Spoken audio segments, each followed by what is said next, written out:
Hello students, welcome back to the class. हम पढ़ रहे थे रेडियो फार्मास्यूटिकल्स। तो रेडियो फार्मास्यूटिकल्स में हमने डिसइंटीग्रेशन सीरीज, रेडियो फार्मास्यूटिकल्स के बारे में, रेडियो एक्टिविटी के बारे में थोड़ा पढ़ लिया था।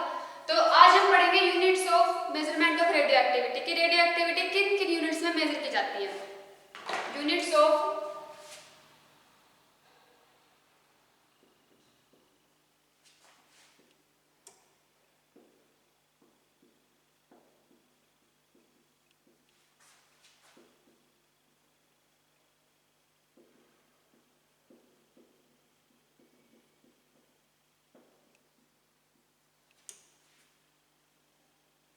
रेडियो एक्टिविटी किन किन यूनिट्स में मेजर की जाती है।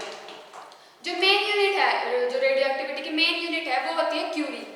क्यूरी जो इसकी क्या है, मेन यूनिट है। इसका सिंबल होता है या तो सीआई से हम इसको डोनेट करते हैं या फिर सी से। सीआई और सी, ये है क्यूरी। क्यूरी क्या है, रेडियो एक्टिविटी की मेन यूनिट है। अब जो 1 क्यूरी है वो हमारे पास किसके बराबर होता है, 3.7 into 10⁻10 डीपीएस। डीपीएस क्या होता है, डिसइंटीग्रेशन पर सेकंड, यानी कि 1 सेकंड के अंदर कितना डिसइंटीग्रेट कर रही है वो होती है हमारे पास क्यूरी। 3.7 10⁻10 डिसइंटीग्रेट करती है जब 1 सेकंड के अंदर, तो वो होती है हमारे पास क्यूरी के बराबर। क्यूरी यानी कि जो हमारे पास रेडियो एक्टिविटी की मेन यूनिट है। डीपीएस इज डिसइंटीग्रेशन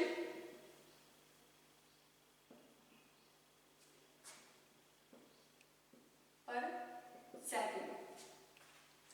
अब जो डिसइंटीग्रेशन पर सेकंड हो तो उसके बाद हमारे पास मिली क्यूरी किसके बराबर होगी, फिर 1 मिली क्यूरी। जो हमारे पास 1 क्यूरी है वो उसके जो मिली क्यूरी के अंदर कितने क्यूरी होते हैं, 1 into 10⁻³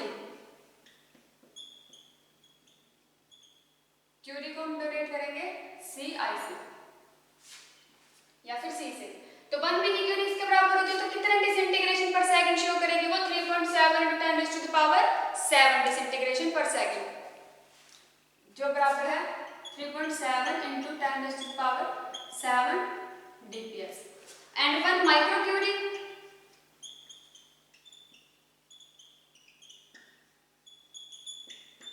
किसके बराबर होगी, 1 into 10⁻⁻6 जो इक्वल होती है 3.7 10⁻⁴ डीपीएस। सही है। जब मिली क्यूरी होता है तो हमारे पास होते हैं 1 into 10⁻³ क्यूरी। 1 माइक्रो क्यूरी होती है 10⁻⁻6 क्यूरी, एंड जो इक्वल होते हैं 3.7 10⁻⁴ डिसइंटीग्रेशन पर सेकंड। मेन है 1 क्यूरी। 1 क्यूरी बराबर होती है 3.7 into 10⁻10 डिसइंटीग्रेशन पर सेकंड। तो ये हमारे पास 3 यूनिट थी।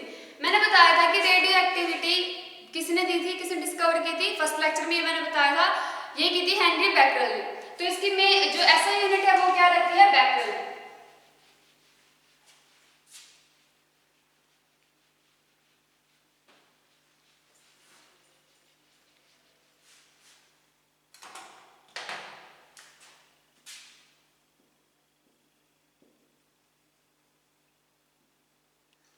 बैकरेल को हम डिनोट करते हैं बीक्यू से।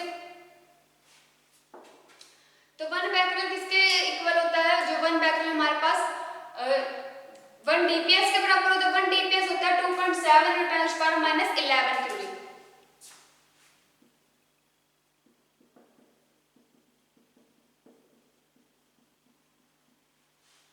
तो 1 बैकरेल क्या है हमारे पास, ऐसा यूनिट है एक्टिविटी की, ऐसा यूनिट ऑफ एक्टिविटी।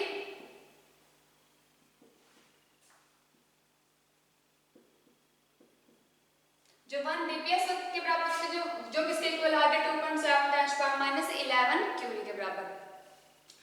जो क्या है 1 gram of radium.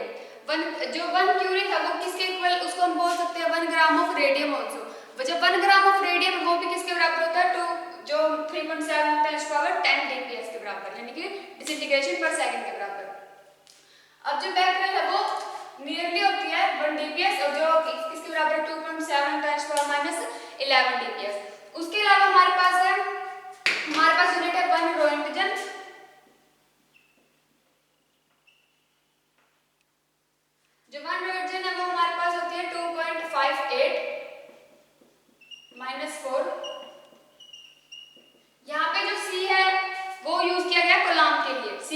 Coulomb, that is 1 Newton बराबर होता है 2.58 into 10⁻⁴ coulomb per kg। And होती है 1 रदरफोर्ड,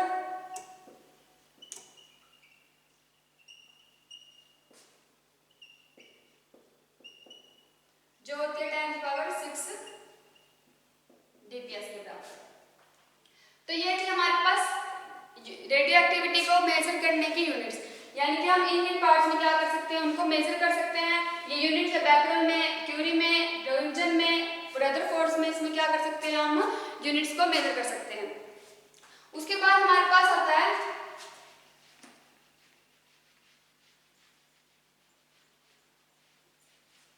जो हमारे पास रेडियो एक्टिव की ये यूनिट्स मेजरमेंट है, इस पे क्वेश्चन आता है। बहुत इंपॉर्टेंट टॉपिक है। इस पे क्वेश्चन आ सकते हैं, डेफिनेशन पूछ सकते हैं या फिर यूनिट्स पूछ सकते हैं कि कितनी होती है, क्या होती है। तो ये थी हमारे पास यूनिट्स। उसके बाद आता है radio active decay. Radio active decay अगर तुम्हें याद हो, मैंने तुम्हें एक ट्रक का एग्जांपल दिया था कि जब ट्रक के अंदर बहुत ज्यादा ओवरलोड हो जाए तो वो क्या कर रहा है, तो जब बहुत ज्यादा उसकी लिमिट से क्या है एक्स्ट्रा डाल रखा है उसके अंदर, तो वो क्या है अंदर जब तक वो अपने डेस्टिनेशन तक पहुंचता है तो क्या हो रहा है, वो हाफ होता जा रहा है, मतलब कि उसमें से कम होते जा रहे हैं, यानी कि वो क्या कर रहा है, डीके कर रहा है। तो जब ये डीके होता है, जब ये होता है अलग होता है तो उसको हम बोलते हैं डीके। उसी तरह से जब रेडियोएक्टिव आइसोटोप से जब एलिमेंट्स डीके हो रहे हैं, अलग हो रहे हैं, भिन्न हो रहे हैं, उससे निकल रहे हैं बाहर पार्टिकल्स, तो उसको हम बोलते हैं रेडियोएक्टिव डीके। तो first is radioactive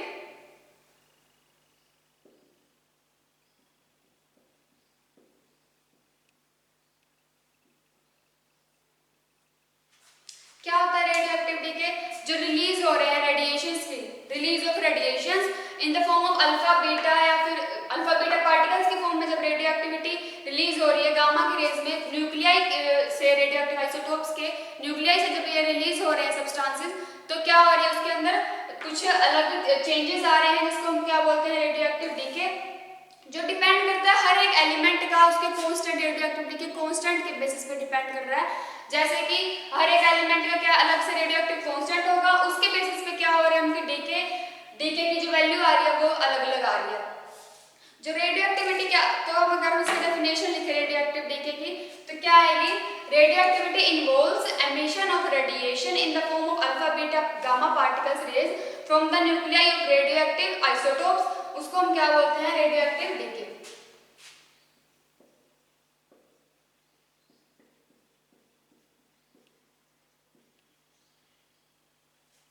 the emission of या फिर हम बोल सकते हैं रिलीज, द एमिशन और रिलीज ऑफ रेडिएशन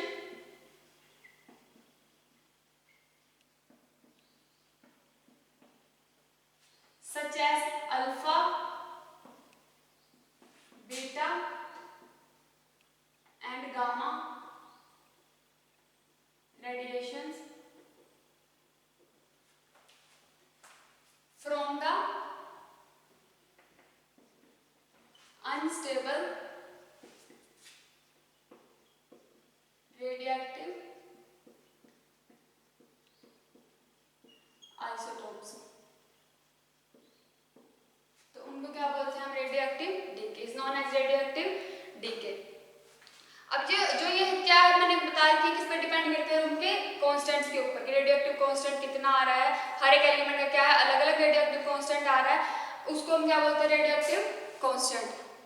अब जो क्या है डिसइंटीग्रेशन है, जो हमारे पास नेचुरली भी होती है और या फिर हम इसको क्या आर्टिफिशियली भी करवाते हैं। नेचुरली जो हमारे पास नेचर में कंपाउंड्स एग्जिस्ट कर रहे हैं, उनसे जो अपने आप ही हो रही है that is natural radioactive decay, और जब हम किसी एक्सपेरिमेंट के थ्रू उसको करवा रहे हैं, लैब के अंदर करवा रहे हैं, तो that is artificial radioactive decay. अब जो रेडियोएक्टिव डीके है वो हम किससे हम उसको मेजर कर सकते हैं रेडियोएक्टिव डीके को। रेडियोएक्टिव डीके को नोट करने का फॉर्मूला होता है जो क्या है हमारे पास,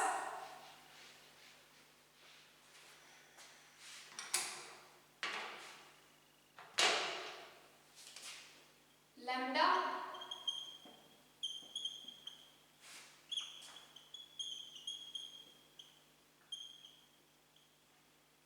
तो ये हमारे पास फॉर्मूला है रेडियो एक्टिविटी के नोट मेजर करने का। लैम्डा क्या है? डिसइंटीग्रेशन कांस्टेंट, कि कितना है, ये अलग अलग सबका क्या होगा, अलग अलग निकलेगा। उसके बाद 2.303 टी, टी क्या है कि कितने टाइम के अंदर कितना डिसइंटीग्रेशन हो रहा है। जैसे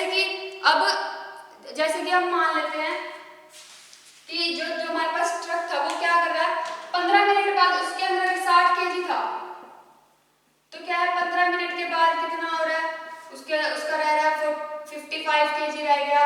उसके बाद 30 मिनट्स के बाद कितना रह गया, 50 केजी रह गया। तो ऐसे क्या है, ये हमारे पास क्या आ जाता है फिर उसका टाइम, कि कितना टाइम लग रहा है उसको डिसइंटीग्रेट होने में, कितना टाइम ले रहा है वो डिसइंटीग्रेशन में। उसके बाद लोग एन नोट क्या होता है कि इनिशियली कितना हमने फिल किया था, इनिशियली कितना फिल है वो कंपाउंड, वो जो एलिमेंट है वो कितना फिल्ड है, यानी कि उसके अंदर कितने न्यूक्लियाई, कितने उसके अंदर एटम्स प्रेजेंट है, जो प्रोटॉन न्यूट्रॉन कितने प्रेजेंट है, वो है हमारे पास एन नॉट, यानी कि इनिशियली जो हमारे पास अमाउंट है वो। एंड एन क्या है, जो हमारे पास फाइनल जो हमारे पास वैल्यू बचती है, यानी कि मान लो 30 मिनट्स के बाद हमारे पास फाइनल कितनी बच रही है, 55 केजी हमारे डेस्टिनेशन पे पहुंचने के बाद। तो ये होता है, ये है डिसइंटीग्रेशन कांस्टेंट निकालने का फॉर्मूला रेडियोएक्टिव डीके। ये रेडियोएक्टिव डीके जैसे कि अब हम देखते हैं कि उसके बाद रेडियोएक्टिव डीके के बाद हमारे पास आती है हाफ लाइफ। हाफ लाइफ क्या होती है कि किसी भी एलिमेंट की हाफ लाइफ, यानी कि हाफ टाइम के बाद उसका कितना बच रहा है, कितना, यानी कि उसकी हाफ वैल्यू है, जो जैसे कि 60 है तो 60 का हाफ होता है 30 केजी, तो 30 केजी कितने टाइम के अंदर बच रहा है, तो वो होता है उसका टी हाफ, यानी कि टी हाफ लाइफ, यानी कि हाफ लाइफ टाइम। तो हमारे पास हाफ लाइफ टाइम क्या होती है,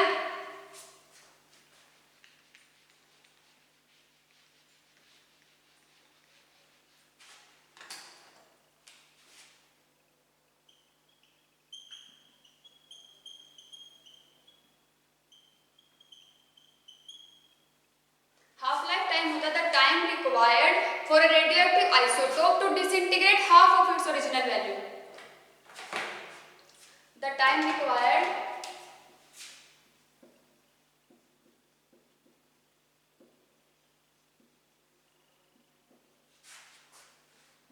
to disintegrate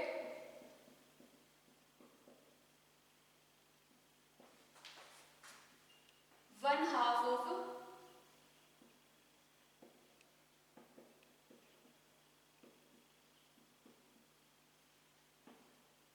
it's original value, कि उसकी ओरिजिनल वैल्यू से वन हाफ कितना टाइम तक हो रहा है, वो टाइम क्या होता है हमारे पास, हाफ लाइफ टाइम। अब हाफ लाइफ टाइम को मतलब मेजर करने का होता है टी हाफ 0.693 अपॉन लैम्डा। ये कहां से आया, ये हम निकाल भी सकते हैं अगर हमें वो वाला फॉर्मूला याद है जो मैंने अभी लिखा था, lambda is equal to 2.303 upon T N naught upon N. तो क्या हम टी हाफ निकाल रहे हैं, टी, तो टी की जगह पे क्या आ जाएगा, T half, T changes to T half, N naught कितना, इनिशियली तो एन नॉट ही रहेगा, बट एन के बाद एन कितना हो जाएगा हाफ लाइफ के बाद, एन नॉट बाय 2, तो 1 अपॉन 1 बाय 2, तो 2 ऊपर जाकर log 2 की वैल्यू कितनी होती है 0.3010 करके कुछ, तो उनको क्या करते हैं मल्टीप्लाई करके क्या आ जाएगा, यही आ जाएगा 0.693 upon lambda T half. T half हमारे पास आ गया, that is half life time कितनी है किसी भी एलिमेंट की उसके डिसइंटीग्रेशन होने तक। जैसे अगर हम कुछ कंपाउंड्स की हाफ लाइफ टाइम देखें कि उसकी वो कितना कट हो चुका है हाफ लाइफ के बाद, तो उसकी जैसे कि हमारे पास है फेरिक सिट्रेट सॉल्यूशन है, जो फेरिक सिट्रेट सॉल्यूशन है उसकी हाफ लाइफ रहती है 45 डेज। तो जो फेरिक सिट्रेट सॉल्यूशन हमारे पास 45 डेज के बाद कितना रह जाता है, हाफ रह जाता है, जो हमारे पास किस में काम होता है, जो स्टडी करते हैं आयरन मेटाबॉलिज्म की, जो हमारे पास क्या है आरबीसी फॉर्मेशन हो रही है, उसमें हम क्या करते हैं फेरिक सिट्रेट का यूज करते हैं। उसके बाद हमारे पास सोडियम आयोडाइड सॉल्यूशन, जो सोडियम आयोडाइड सॉल्यूशन है उसकी हाफ लाइफ रहती है 8.06 डेज। अब जो 8.06 डेज है वो क्या है, उस 8.06 डेज के बाद क्या हो रहा है, सोडियम आयोडाइड सॉल्यूशन है जो वो क्या हो रहा है हाफ रह जाता है। तो क्या किस चीज में यूज होता है, जो सोडियम आयोडाइड सॉल्यूशन है वो हमने लास्ट यूनिट में पढ़ा था, किसमें होता है थायराइड स्कैनिंग में, या फिर स्टडी ऑफ थायराइड हार्मोन जो ग्लैंड्स होती है उनको स्टडी करने में क्या होता है हमारे पास सोडियम आयोडाइड सॉल्यूशन यूज होता है। जो हमारे पास कैल्शियम क्लोराइड सॉल्यूशन है, कैल्शियम क्लोराइड सॉल्यूशन की हाफ लाइफ होती है 160 डेज। तो कैल्शियम क्लोराइड सॉल्यूशन यूज किसमें होता है हमारे पास, जो हम कैल्शियम की क्या करते हैं स्टडी, जो बोन्स में होते हैं कैल्शियम, उनकी स्टडी में क्या होता है, कैल्शियम आयोडाइड सॉल्यूशन यूज होता है। तो ये कुछ कंपाउंड्स हैं जिनकी हाफ लाइफ क्या है, गिवन है, हमें पता है कि इतने टाइम के बाद कितना रह जाता है, जब ये हाफ रह जाता है। तो ये था हमारे पास हाफ लाइफ टाइम। तो उसके बाद, उससे पहले हमने रेडियो एक्टिविटी के उसका रेट, ये रेट निकालने का फॉर्मूला था, रेट कितना है, रेट अगर हम निकालते हैं उसका डेरिवेटिव कर लेते हैं। बट क्योंकि हमारे पास हमारे जो सिलेबस में है वो सिर्फ डेफिनेशन है, हमें न्यूमेरिकल्स नहीं आएंगे हमारे चैप्टर में, हमारे सिलेबस में एग्जाम्स में न्यूमेरिकल्स नहीं है डी फार्मेसी के, तो हम न्यूमेरिकल्स को नेगलेक्ट करेंगे यहाँ पे।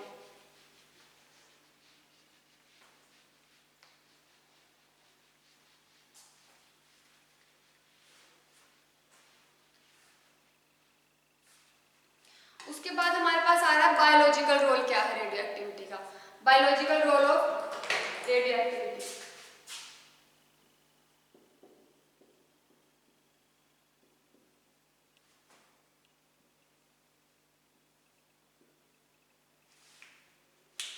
जैसे कि कोई कंपाउंड, ये क्या होता है, बहुत ज़्यादा हजार्डियस होते हैं कि क्या बहुत ज़्यादा नुकसान पहुंचाते हैं, क्योंकि ऑब्वियस ही बात है अगर रेडिएशंस निकल रही है तो हमें क्या कर रही है, वो खतरा डेंजरस है हमारे लिए, रेडिएशंस का बहुत ज़्यादा खतरा रहता है। जैसे कि टावर्स वगैरह में जब रेडिएशंस निकलती है तो क्या जो ये हमारे पास बर्ड्स वगैरह हैं तो क्या ये उनके आसपास जाने से ये मर जाते हैं। तो इसी तरह से क्या हमारे पास जो रेडिएशंस है वो बहुत ज़्यादा खतरनाक होती हैं।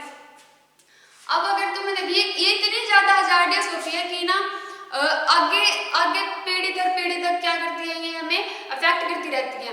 कभी कभी तो जैसे मान लो एक थोड़े टाइम के बाद वो ठीक हो जाता है, कभी कभी इतनी थोड़ी होती है कि वो क्या है 5 महीने 6 महीने बाद ठीक हो जाता है, या फिर 4 साल बाद ठीक हो जाए, 5 साल बाद ठीक हो जाए।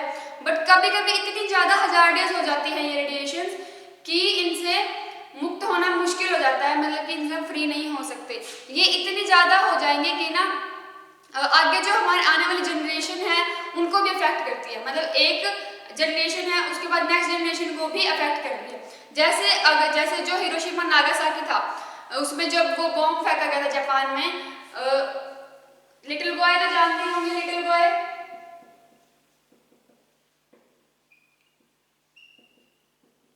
लिटिल बॉय का मतलब छोटा बच्चा नहीं, लिटिल बॉय जो हिरोशिमा नागासाकी में जो बॉम्ब फेंका गया था उसका नाम था लिटिल बॉय, जो क्या था हाइड्रोजन बॉम्ब था।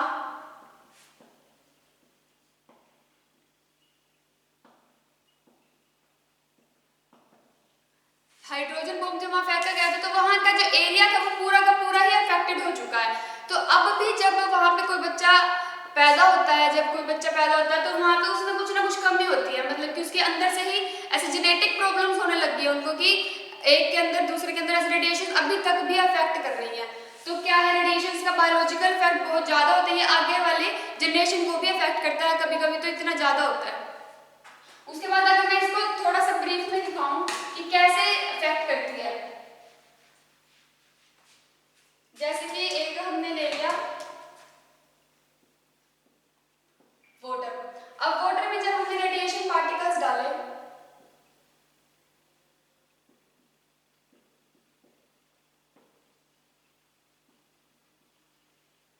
तो वो आगे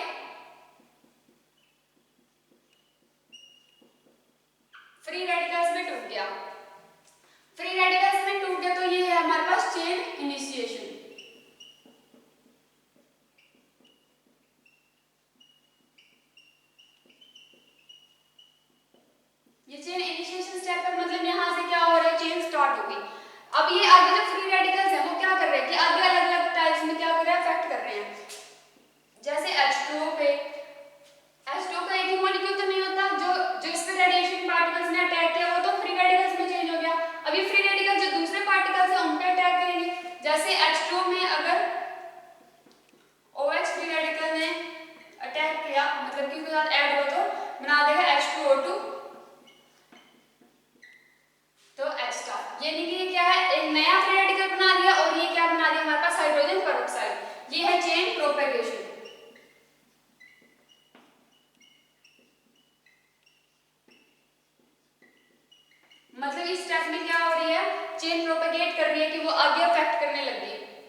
भी अफेक्ट कर रहा है। उसके बाद जब ये कुछ सब कुछ हो गया, उसके बाद हमारे पास जो कंपाउंड्स है उसमें है H star, H radical, H radical, तो ये मिलके बना रहे हैं H2, OH radical plus OH radical, ये बना देते हैं H2O2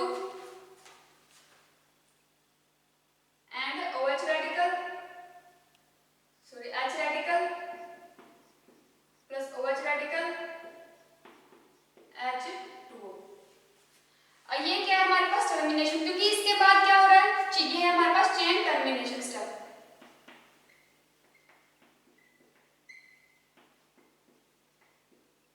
चेन टर्मिनेशन मतलब कि यहाँ पे अब सारे रेडिकल्स क्या हो रहे हैं, कंबाइन होकर क्या बना दिया उन्होंने, आएगा अलग कंपाउंड बना दिया। तो जो ये बीच वाले जो कंपाउंड्स है ये क्या करते हैं, हजार्डियस होते हैं बहुत ज्यादा, जैसे H2O2 पेरोक्साइड है वो भी क्या कर रहा है, बहुत ज्यादा अफेक्ट करता है हमें। तो ये कंपाउंड्स क्या करते हैं, फिर हमारे जो डेली रूटीन है उसमें क्या कर रहे हैं, अफेक्ट कर देते हैं। जैसे कि वो मैंने अभी एग्जांपल बताया था कि उसमें क्या जेनेटिक प्रॉब्लम्स भी होने लगती है, आगे नेक्स्ट जनरेशन के अंदर वो अफेक्ट करने लग जाता है। तो उस तरह से क्या होता है, ये इनका बायोलॉजिकल रोल होता है हमारे कि ये कैसे कैसे एक्ट करते हैं। तो आज हमने पढ़ लिया radio active decay, radio active disintegration, radio active decay और हाफ लाइफ टाइम के बारे में, एंड बायोलॉजिकल रोल क्या है हमारी लाइफ में रेडिएशन का।